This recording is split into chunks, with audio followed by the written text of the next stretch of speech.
Colombo University Faculty of Science Alumni Association is a collaborative effort between CUFSAA and the Colombo University Faculty of Science.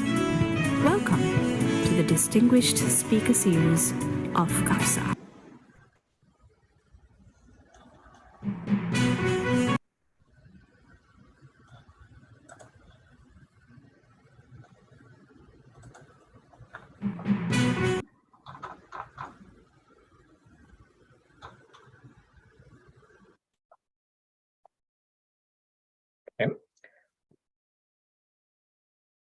Good evening and good morning, everyone.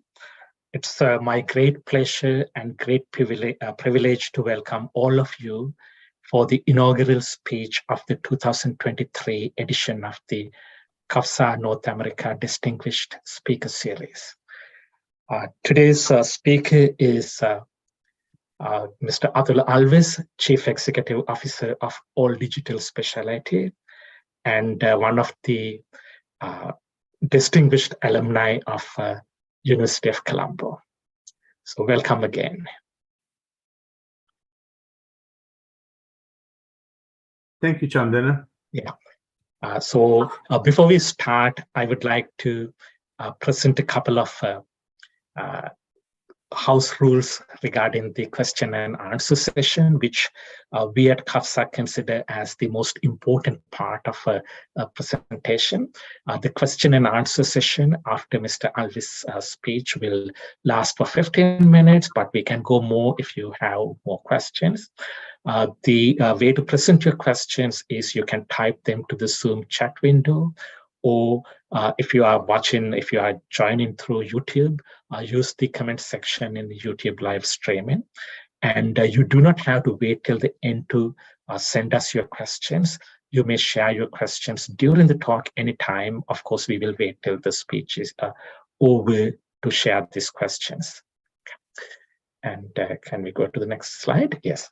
So Athula Alwis has 30 years of insurance and reinsurance brokering experience at premium global companies such as Chubb, Willis Re, QBE, and Munich Reinsurance. More recently, he helped guide Freedom Specialty, a startup capitalized by Scottsdale Insurance, into a success with over $400 million in revenue within 5 years. Professionally, Athula is a member of the American Academy of Actuaries since 1995, and he's a member of the Joint Program Committee for Reinsurance Seminars since 2011.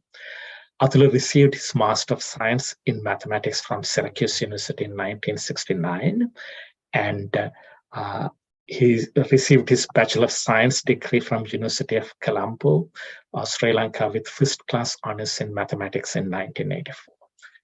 So, as I mentioned earlier, he's one of our most distinguished alumni, especially of the Math Special program. And Athula, it's up to you now to carry out this first speech of the 2023 CUFSAA Distinguished Speaker Series. Thank you, Dr. Goonetillke. I really appreciate your kind remarks. And I also want to thank the University of Colombo and the Alumni Association CUFSAA for this wonderful opportunity to be here today. I consider that a great privilege to be back. Actually, the last time I spoke to a University of Colombo audience, I believe was in 1983 or 1984. Professor Appasinger, then the head of the department, asked me to address the incoming freshman class, first-year students, as the president of the Mathematical Society. Not sure whether it exists anymore, but this was long time ago. But it was a great experience. And I think the larger message is, I think I'm truly grateful for the opportunities, guidance, and advice I received from the University of Colombo faculty during those 4 years. And then that was a critical building block of my future success. So I'm truly grateful. So today, I want to, let's see whether this works. Share my thoughts on the role of InsureTech in the US commercial industry.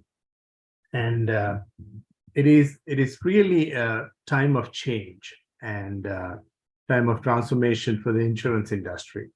Let me talk about the insurance industry a little bit. And so without insurance, right, then we cannot have business, and people cannot drive cars, people cannot own homes, government cannot provide flood insurance, right? Any business today here in the Western world, right, they require insurance. It's part of every aspect of day-to-day life, whether you are a person, business, or a government. And so we have here today once in a lifetime opportunity to fundamentally change the way insurance is analyzed, managed, and delivered. I'll talk more about that in a minute. The history of insurance, I think it's really important to see, think about how it started. I mean, the modern insurance started in 1600s in London. I know the Indians, the Arabs, the Romans have their different types of insurance mechanisms, but I'm referring to what we see today, mainly in the Western world. And in the 1600s, Lloyd's had a coffee shop run by a person named Edward Lloyd, and people got together and mainly discussed how to manage shipping insurance. This is one of the earliest pictures along River Thames in London. And so this is the coffee shop. And there's a great story about at least one company, about their origins. Percy Chubb, who founded Chubb Insurance, today considered the best, arguably the best, definitely the largest commercial insurer in the world. And so Percy Chubb was one of the participants here. And one day when he was there, one of the owners of a ship came to the coffee shop and said, I need shipping insurance because my ship left this port, but it has not arrived at the next one. And he was desperately trying to buy shipping insurance for the ship as well as the cargo. And initially there were no takers. And so Percy Chubb, what he did was he calculated, right, the cost of basically sending another ship to salvage the cargo. He knew between the two ports, the water was shallow and the cost was not high. So he offered to cover the value of some percentage of the ship and cargo's value and accepted very high premium. The idea was that even if the ship is lost, he can send another ship with a crew and salvage the cargo. It was not perishable, I assume, and sell that and recover his money. So it was always about calculating probabilities. It was a mathematical exercise. And so that's the beginning of Chubb's insurance journey. And then that's how it was done. And in 2004, I believe, I had the chance to be in London, sit at one of the desks and personally watch how insurance was transacted in 1600s. It has not changed. I think that's the genesis of this journey. Insurance that started in 1600 really has not changed until, about 20, 30 years ago, how we think about insurance and how we manage it. The US insurance sector is about $1.4 trillion. And the property casualty, the commercial side, is about 900 billion. So it's about 3% of world's largest economy. And it has about 3 million employees. So it's a very big part of the American economy. So if I joined the insurance industry in 1989, and the biggest difference compared to 1600s to 1700s was we started using Excel spreadsheets. Things got better, things got easier, but the fundamental ideas have not really changed. So InsureTech is this concept that you can use modern technology and change the way you manage and deliver insurance for higher margins, cost savings, speed and efficiency. and so forth. And so let's talk about the role of InsureTech. It initially started with data analysis. And how do we think about data? How do we analyze data rather than even post Excel spreadsheets, right? And that provided a lot of insights. And that also created this term data scientist, mainly for banks, hedge funds, and private equity firms, but now for insurance companies as well. I mean, I'll give you an example, an easy one that came through data analysis. If you think about the workplace harassment, which is a big issue in the US, right? Because there are lawsuits. Through data, right, we found out that if you are at a doctor's office run by 2 male physicians, right, the chance of a harassment lawsuit is 3 times higher compared to the US national average, right? So this is just one simple thing, right? People came to understand using data. And this is the beginning of this, probably 20 years ago, that data can tell a real story. And analyzing data in a meaningful way, right, in a more granular way, provided you an edge. Now, US system is a little bit different compared to the British system. We like to have fewer rules at the beginning of any industry, any trend, right? The simple idea is that people will sue each other and the courts will eventually decide. So US is a very litigious society. Because of that, you need more insurance. And because of that, insurance companies are always looking for better and more meaningful data analysis. Now, since that time, it has moved into risk evaluation and selection. And I think it's really important that we think about each of these patterns that you see through data analysis in your risk evaluation process. So insurance is based on underwriting, which asks a couple of simple questions. Do I like this risk? And if I like it, how much should I charge for that risk? Or if I don't like it, why don't I like it? So better data analysis, right? Better information always gives you an edge. And the other part is risk management, right? How do you control your risk? How do you understand your risk better? Think about homeowners risk, right? If you want to buy a homeowners policy, in the US, in England, right, in most of the Western world, it is fairly streamlined. And I believe that is the case in Sri Lanka as well. InsureTech, what they're doing is they're sending drones and taking pictures of the home and provide a better analysis. How is the construction? How is the roof? Is there a firehouse nearby to protect in case there's a fire? Are the roads wide enough to get there? Right? Is there a high crime area or a low crime area? That type of information, right, with the analytical tools have given companies a better edge, better understanding. In fact, better risk management tools. Similar to that, loss mitigation is another role of InsureTech. Think about a large truck driving on a four-lane highway at a high speed. Now, if you can monitor driver's attention, the speed, right, whether he or she is following rules, that's a better loss mitigation tool because it reduces number of accidents. Even if there's an accident, it could reduce the severity of these large trucks getting into accidents.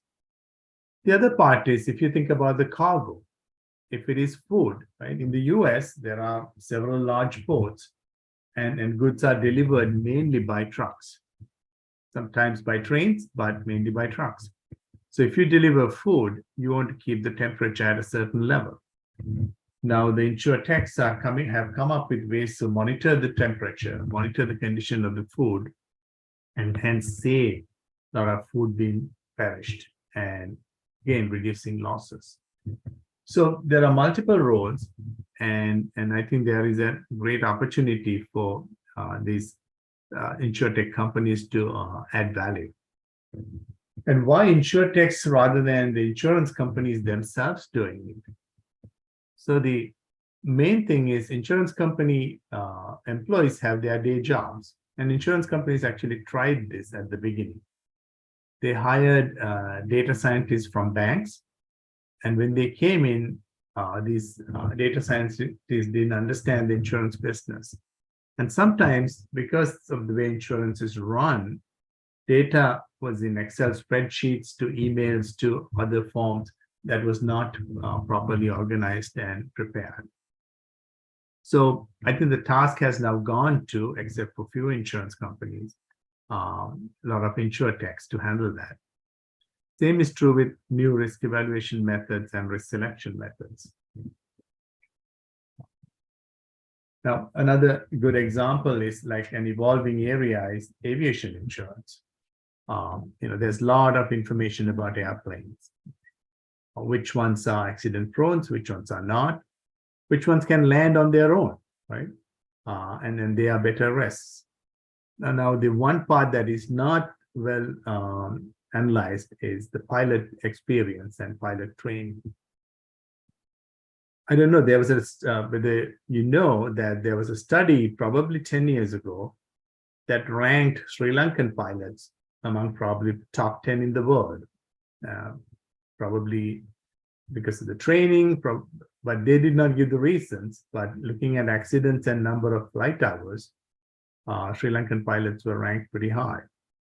So anybody who wants to go into that segment, right, there's a lot of data available. What is the impact of InsureTech? And from where I am sitting, speed and efficiency is a big part of that, right? This society is now more and more, right, with social media, with the connectivity, is used to getting answers quickly.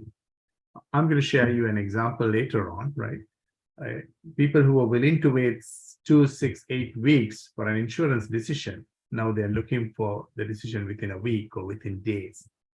So speed and efficiency in risk management and risk selection is a big part of the InsureTech impact. We talked about trucking, right? The cost reduction is a big part. And then that leads to, all these things lead to higher margins. And I think these are all, continue to be, really impactful things for InsureTech companies and InsureTech offering. Drivers of InsureTech. Everyone talks about the impact of, or the number one driver being AI, which is true. Because if you think about the insurance industry, even 20 years ago, insurance analysis depended on this idea that you can use a straight line on an XY plot to separate good risk from bad risk, right? A generalized linear modeling. All the models, all the fancy names, fancy things, were based on that simple idea. And we all knew that was wrong, but there was no alternative. Machine learning, which is one subset of AI, has told us, actually, you should use a curved line that is capable of changing, right? Because you should continue to improve the way you separate good risk from bad risk. And then I think that was a major break in the thinking of insurance. Because when you use a straight line, you knew there were good risk packaged with bad risk, and bad risk, which is really bad, with good risk, right? Now, this curved line allowed some insurance companies and some InsureTechs to begin to separate good from bad. But I think the biggest impact, in my mind, came from cloud computing. That leveled the playing field. If you think about the investment world, right, it was controlled by, even as late as 20 years ago, large investment firms, hedge funds, and private equity firms. Because they had large computers, they had all the computing power, and the others could not really match that. So they always had an edge. And that was true within insurance companies as well. Billion-dollar insurance companies could buy large computers. And I have used them, and I was part of the large insurance company segment, and clearly had an edge. What AWS and Microsoft cloud computing service did was it brought this capability, cloud computing capability to everybody. That leveled the playing field. I think that is the main reason, along with capital availability, that started the InsureTech and FinTech movement. And I think you could not, overemphasize that change that leveled the playing field and allow this creativity. And the other part is the capital availability. Venture capital firms are looking for higher returns, right? They're always looking for places where you can disrupt. And there's this idea that the insurance industry is ripe for this disruption because it has not changed in 300 years. So those two things were major drivers, and they still are in this current movement. And as I said, the customers expect quick results, quick answers, even within insurance companies. Executives expect, right, decisions quickly and with better information. APIs also play a part, and this is application programming interface. There's a whole new sub-segment with that, how to connect, how to send data and receive data in an organized manner. I believe this started with someone's PhD thesis, and like all these things, now it has become a mainstream factor. And this is all driven by underserved segments. So I'll again address that through my example. So these are the main drivers. And looking to the future, I think the major growth areas remain AI, right? I don't think we have touched 1% of the capabilities of AI. And I think the learning continues. And, connected to that is big data. Again, insurance world has not touched the capabilities of big data. One good example is ability to predict future results, right? The KPIs, key performance indicators. About 10 years ago, through a project, we found out that in the US, the unemployment rate is 85% correlated with wrongful termination lawsuits, employment practices liability lawsuits. So that's a great way to think about, right? What do you want to do in the future? Because there's a 2 to 3 year lag, and it's 85% correlated. That allows you to allocate capital and make macro decisions, right, for your business in the long run. Or look for protection, look for guardrails around your business. If you know if the unemployment rate is going up, 2 years down the line, what to expect. And APIs, as I said, will continue to play a role, and it's become its own subsegment. And one of the key things that I'm looking forward to is the digitalization across value chain.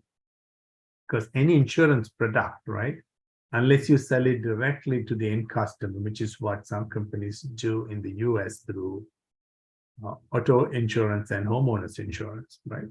But most of the commercial insurance is disseminated or distributed using brokers. So it's not enough that you have a digital platform. Can your immediate brokers use it? And can their clients use it? So the digitalization across this value chain, from insurance company to the InsureTech, to brokers, then to the end customer. The digitalization process, right, need to continue to happen. And in this environment of, right, cloud computing, it is easier. You can do that in a cloud environment, but it also needs to be accepted by the business world. And I don't think we are there yet.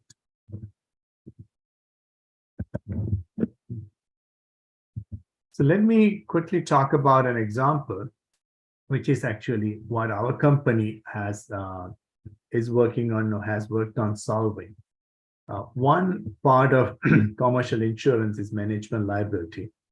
And management liability has two main parts. The first part is called directors and officers liability. That is the risk you take as a CEO, CFO, COO, or a board member. director of a company in running the company, whether it's misrepresentation, bankruptcy, or someone suing you, one of the competitors or vendors. And that's very real in the US and to some extent in Europe as well. The other one is called employment practices liability. That is covering the risk of harassment, at work, or wrongful termination or related to employment. So that's not mandatory in the US. US insurance is mainly managed by 50 states. Some of the insurance requirements are mandatory, like general liability, like somebody coming to your office and slipping and falling. D&O EPL coverages are not. So that's an elective for customers. SMEs stand for small and medium-sized enterprises. So this is an example for small companies in the US. These are companies with less than 100 million in revenue or less than 100 employees. And how do we solve one of the key problems that they have? So we have thought about this problem for about 8 years, right? The key problem is, how do you make the risk selection decision, whether to accept a small company as a risk, and how much should you charge? I mean, that's the first question. Second one, if you like that risk and if you accept it, how do you deliver the product, the insurance policy? So that's the main thing, but the business problem is it has 3 parts to it. For brokers who handle this insurance, right? The premium for these small companies vary from 5,000 to 12,000, sometimes 15,000. There are 2 brokers involved and each broker gets about 10%. So that's not a lot of money to pay someone $150,000 salary plus benefits. So that's really a problem. And the work required, the effort, is similar to handling a $50,000 account or $100,000 account. So you can see most companies would hire young, recent college graduates and try to do it manually. For insurance carriers, the problem is again very similar, because the decision to accept or not accept the risk, the underwriting decision, if it is done manually, again, it takes time. You have to gather data, go through the data, and make that decision. Usually data is incomplete, and it takes usually 2, 6, sometimes 8 weeks. So unless they add 50, 60 people, handling these small accounts is a problem. Insurance carriers do this by asking the same person to do $50,000 accounts as well as $5,000 accounts, more as an accommodation. So they don't want to spend, or in the past have not spent a lot of money. The end customer, if you think about the business owner who runs a company, the revenue of, let's say, 50 million, okay? For them to buy insurance, the brokers are not that keen, unless it's a soft market. Insurance companies do that as an accommodation. So there are about 6 million companies in the US, what we call small companies. About 70% of them do not buy this product today. Either they don't think there's risk, no one has explained to them what the risk is, or they don't have access to brokers and they don't buy it. So that's the business problem. And here is the solution that we came up with. We basically said, let's look at the patterns that have been there over the last 2 or 3 decades. Like the earlier one I gave you, the doctor's office, right? Been 3 times more likely to get hit with a lawsuit compared to the general population. So we took a large data set and basically built an AI system around that, trained an AI system based on those patterns. And then basically looked at traditional underwriting rules, combined that here is the way the system should think about it. Because as opposed to traditional computing, where you use a predefined algorithm and you code it, right? A trained AI system has the capability to learn, right? Learn from new experiences, new data, and get better. So the separation of good and bad is done through a curved line, right? Done through a system that continue to learn and get better.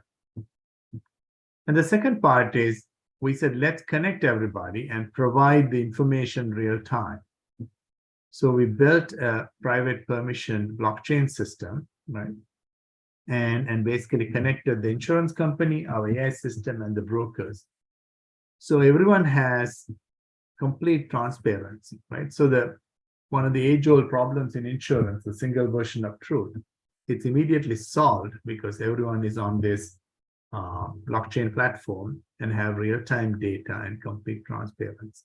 And that also allows you to deliver the product, the quote, and the policy real-time and allow insurance company to see what's going on.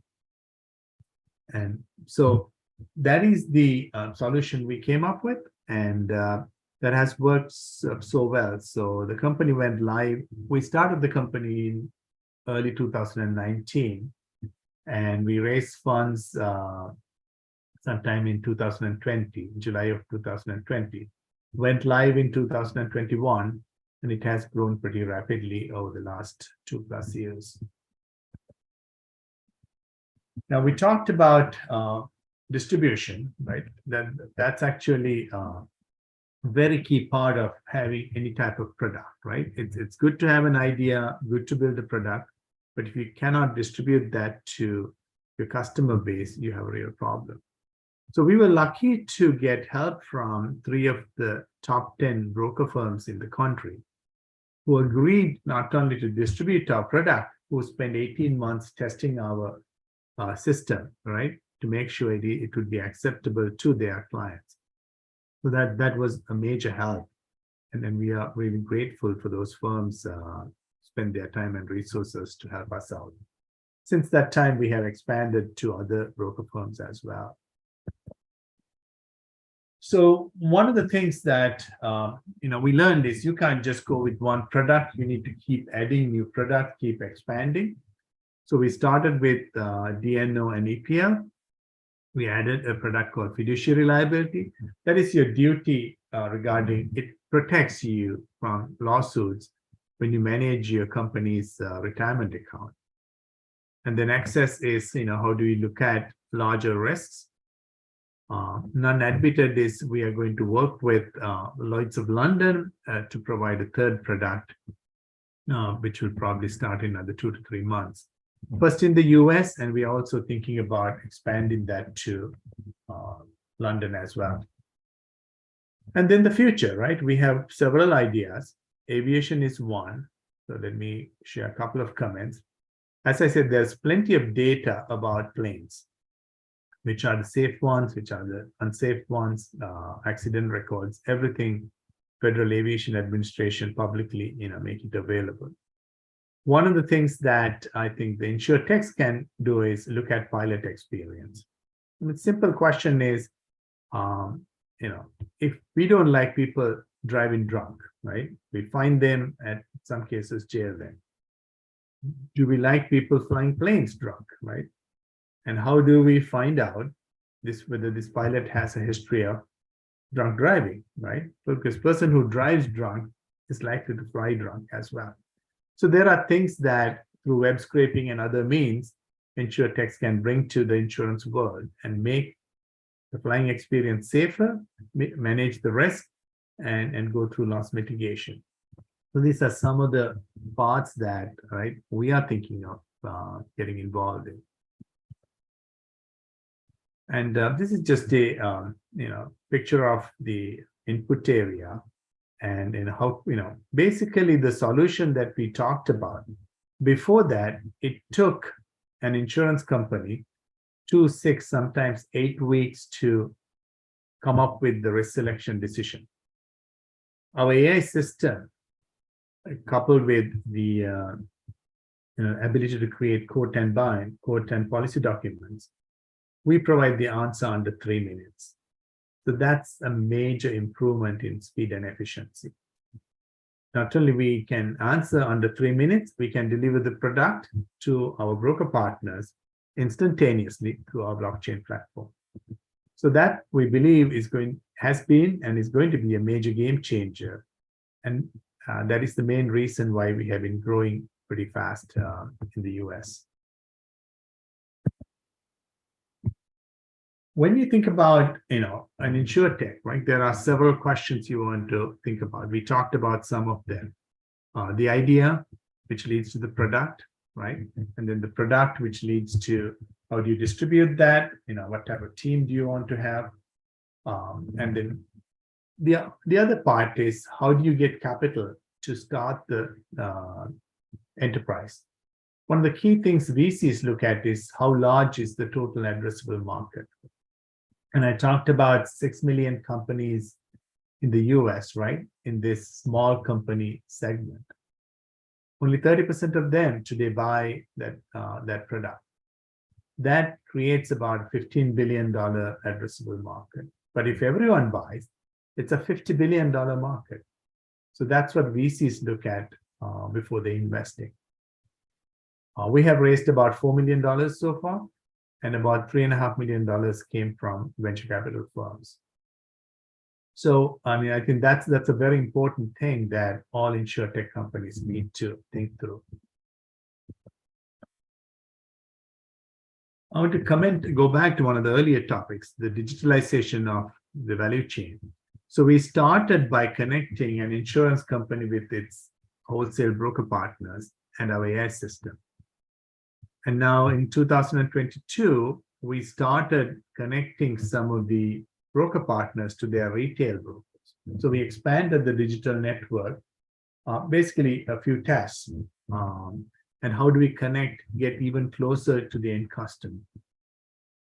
And sometime in 2023, we're going to start a project that would allow us to actually touch the end customer. So I think that is the real value of this digitalization process and cloud computing, because anyone who can touch the end customer digitally, right, will control that market segment. And that is the real value in today's environment.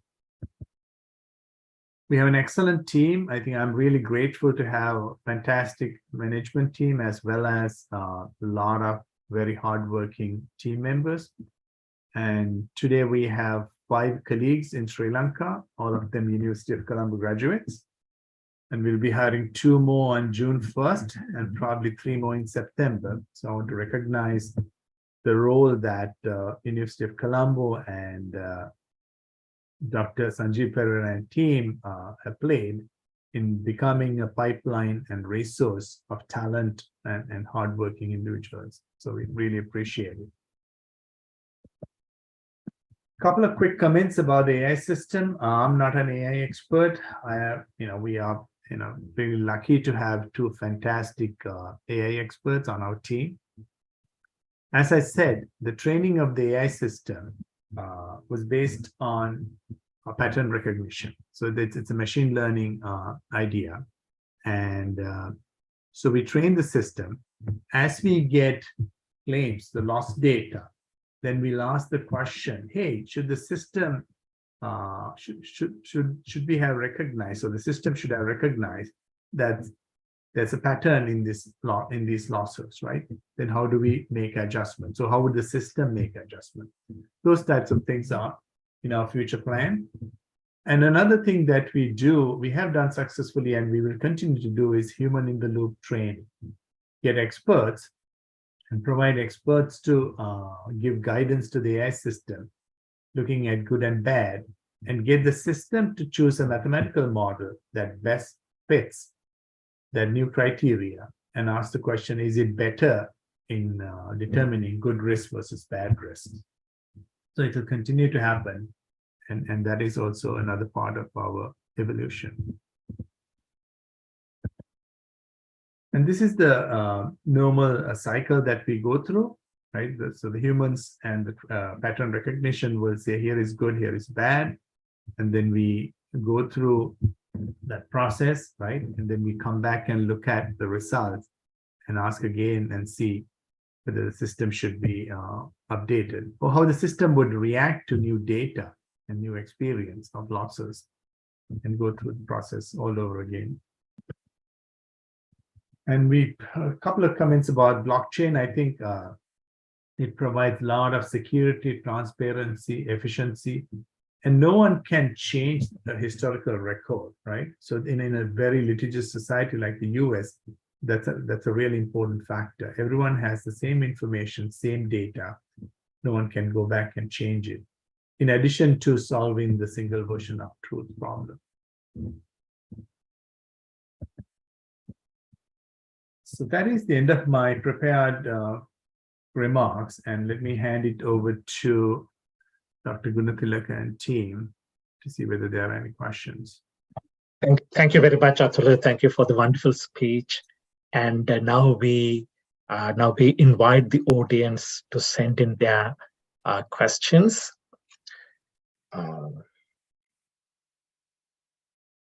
Yes, please type them to the Zoom chat window. And I believe we already have a question, so let's present that to the speaker. The question is from Angelo Gunasekara. Here is the question, Athula. Very interesting talk, Athula.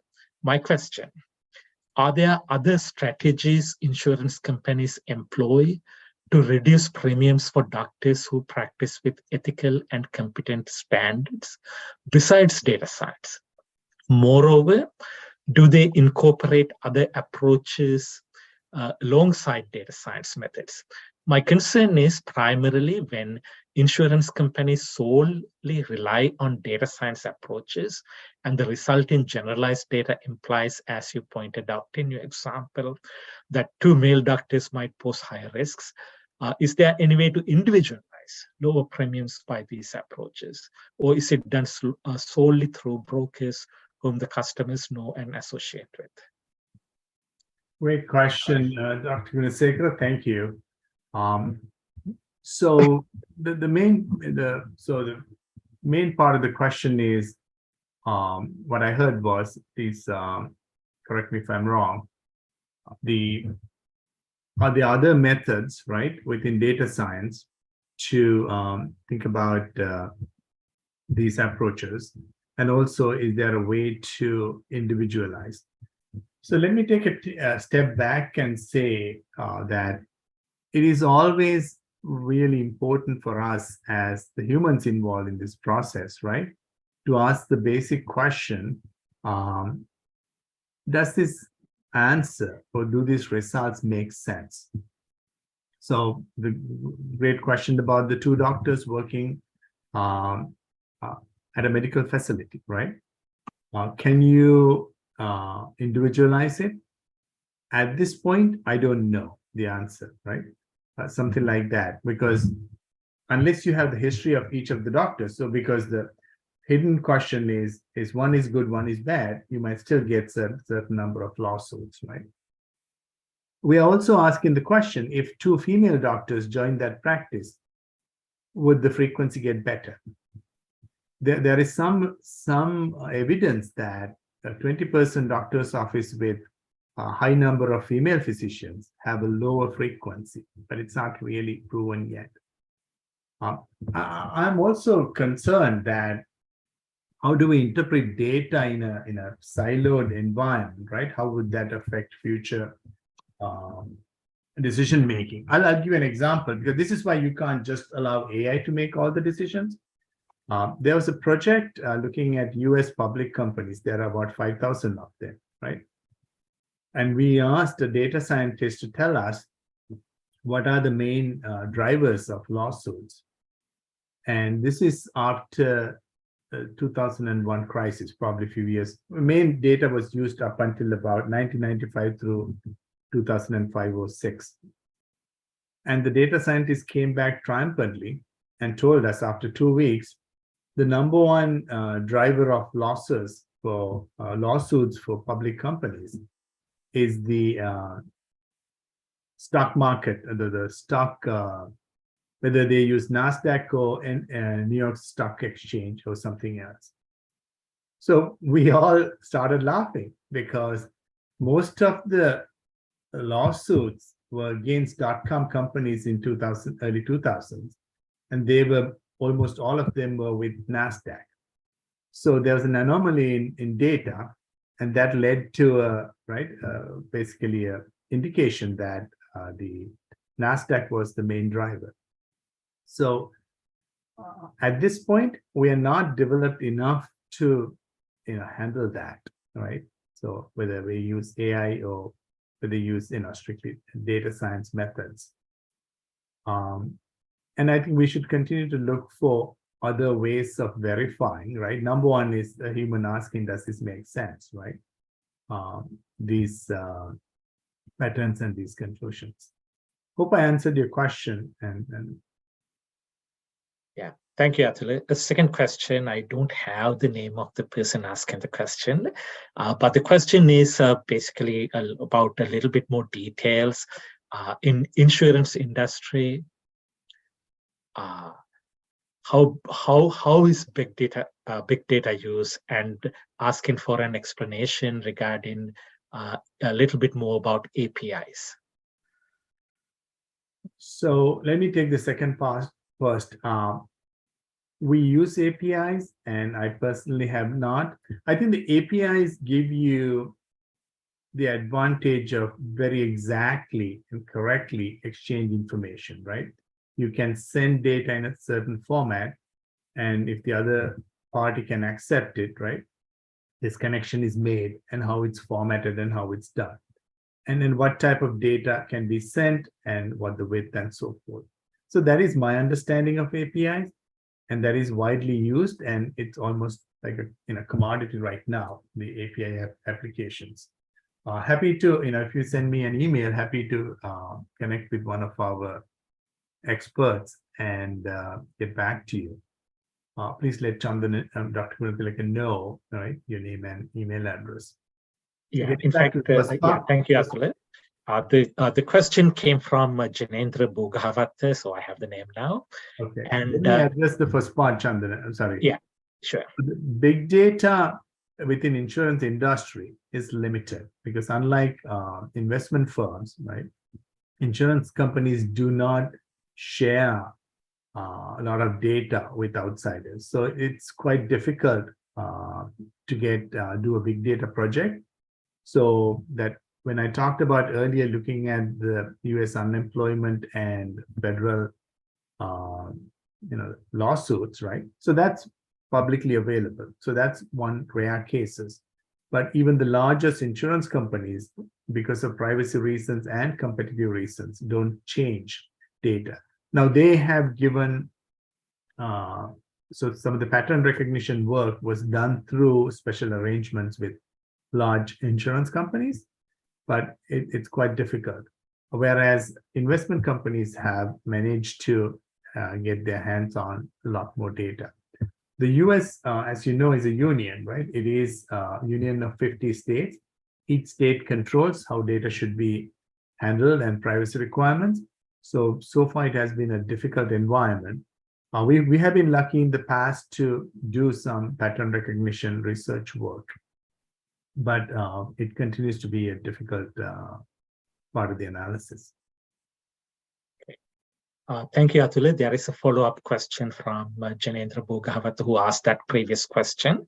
Can you tell us about some things we have to consider when implementing or starting a startup related to the insurance industry? That's a great question. I mean, with any startup, right? The basic questions would be, what is your idea, right? And then what is the product, right? Eventually you want to distribute or sell, whether it's a service or whether it's an actual product, right? And is there a real need, right? What is the business problem? I think the number one thing I would ask is there a real business problem that you're going to solve, right? Because you can have the best solution to some problem. If the insurance industry is not willing to spend money, right, it's not going to go anywhere. So there are ways to test that through insurance companies and large brokers and so forth. And with that, right, how do you distribute it? Are you going to try to distribute it directly to customers? If it is a personal lines product, you may have success, but there are already established large players. If it is a commercial lines product, most even small companies, right, they might buy cyber insurance, but most of the other things, they are likely to go through a retail broker. So can you sell it through a retail broker? Would they sell it? Is there enough money involved? Can you raise capital, right? And then that's a big question, right? Well, would venture capital or insurance companies invest capital in your endeavor? And you also want to ask, how would that get affected by the regulatory environment? As I said, each state in the US control, right, the regulatory environment. So if you have a fantastic product, but the insurance departments in each state or some of the big states say this cannot be done, they are becoming a lot more digital, a lot more tech savvy, but still that's a big if. So I think you would want to do research on all those areas, right? How do you manage the regulatory environment if you want to get into the insurance industry? One of the biggest failures that we see is pure technology people coming into the industry and coming up with fantastic technology solutions, right? But they have not understood the underlying product, which is insurance.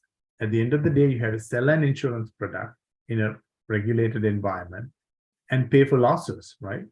So those two questions need to be answered up front before you enter. Thank you, Athula. The next question is from Neranjaka Jayaratne. Thank you for the insightful talk. I have two questions. First, is deep learning being used as a machine learning technique in InsureTech? Second question, is blockchain being used in agricultural insurance? What is the first question, Chandana? Yeah, it is deep learning used as a machine learning technique in InsureTech? So deep learning involves, right, both machine learning as well as neural networks, right?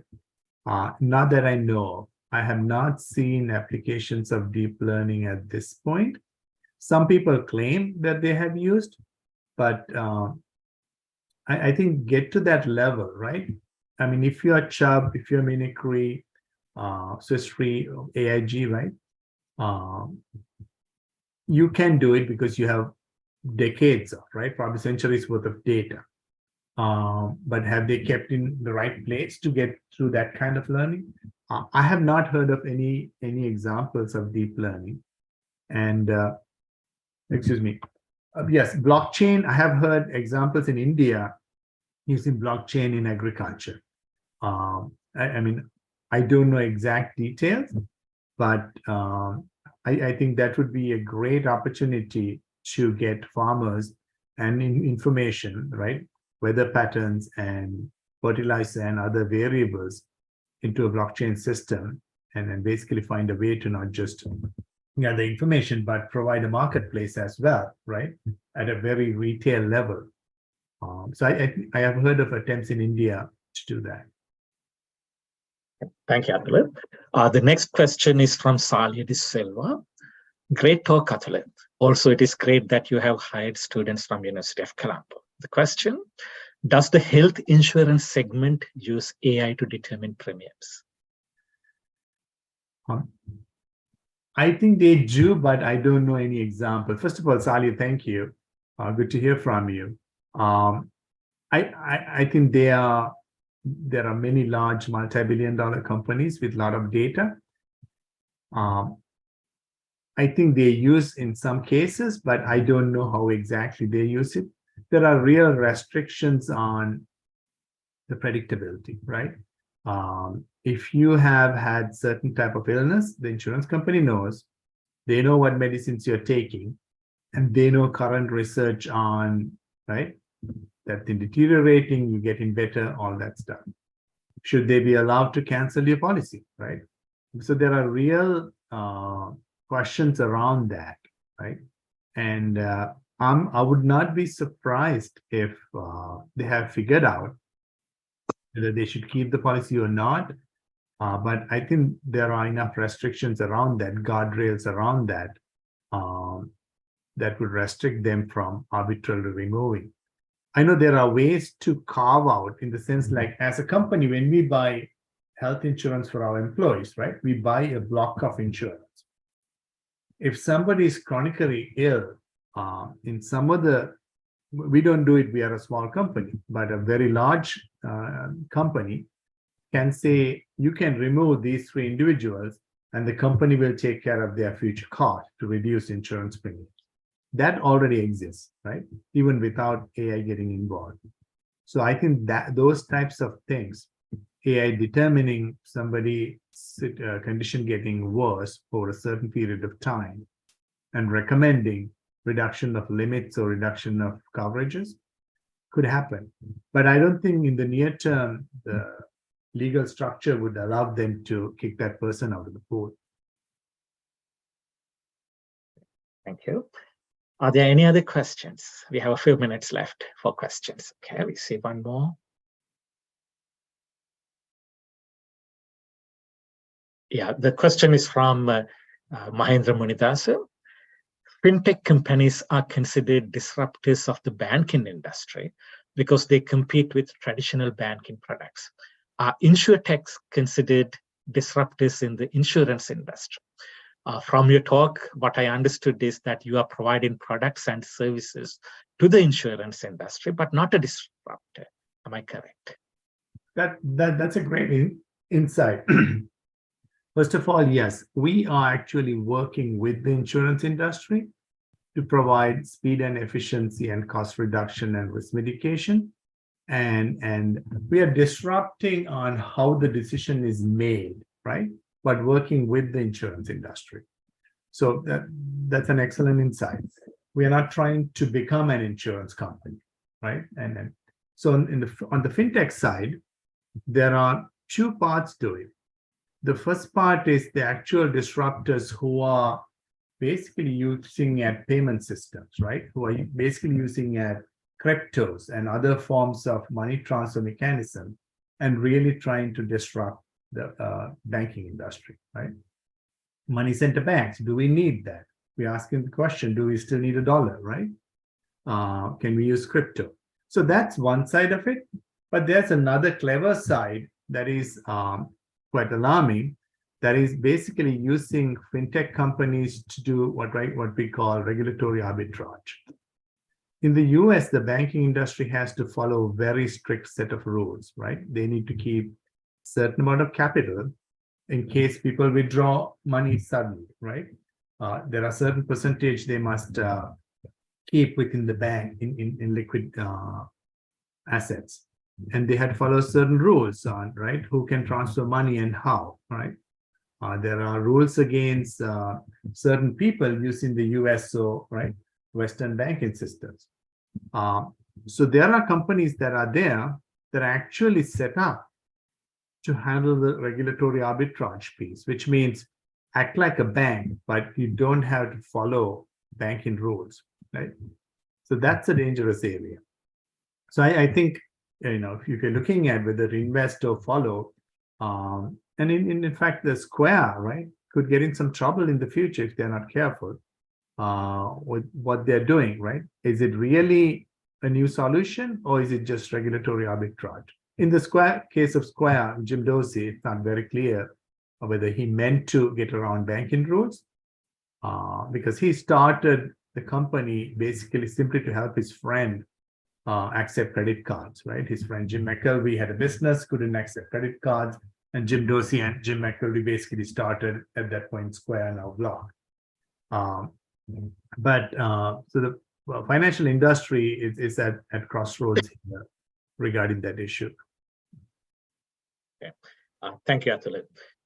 Another question from Janendra Bogavath. How are these types of confidential data collected for insurance?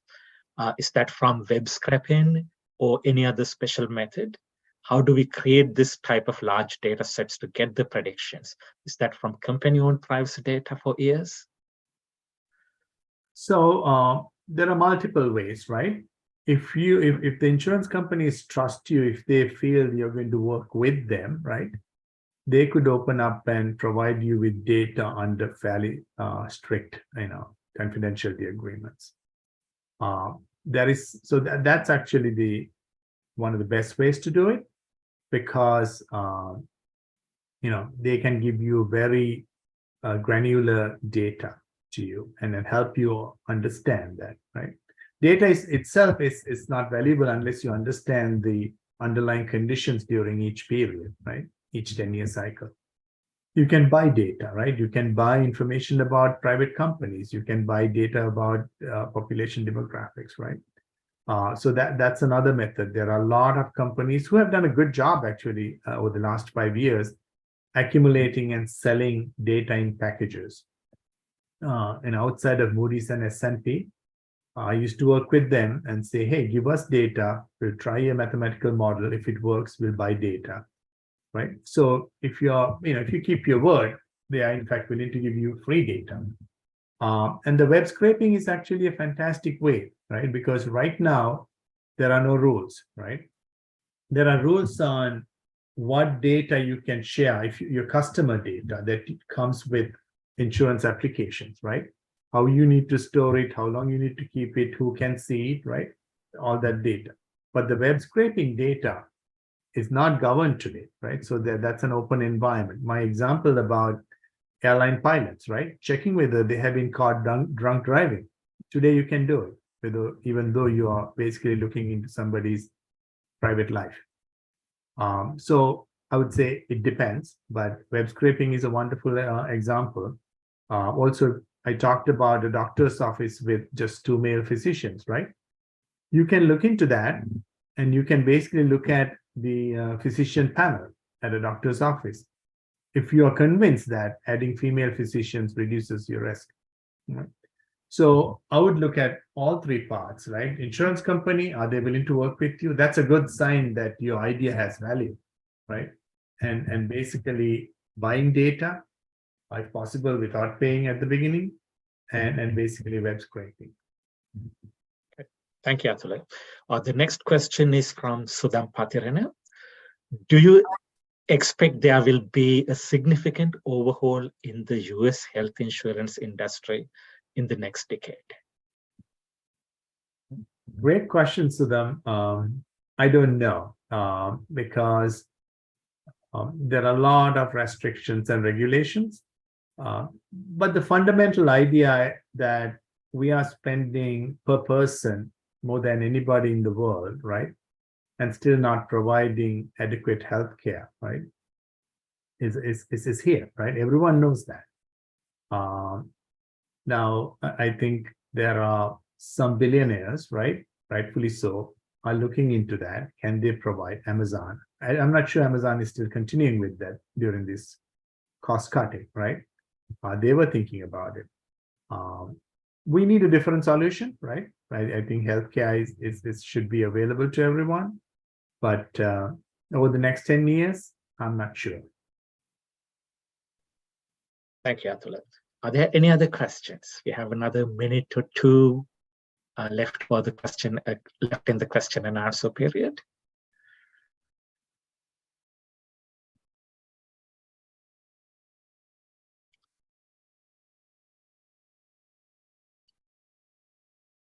If there are no other questions, we would like to go to the next part, which is the vote of thanks.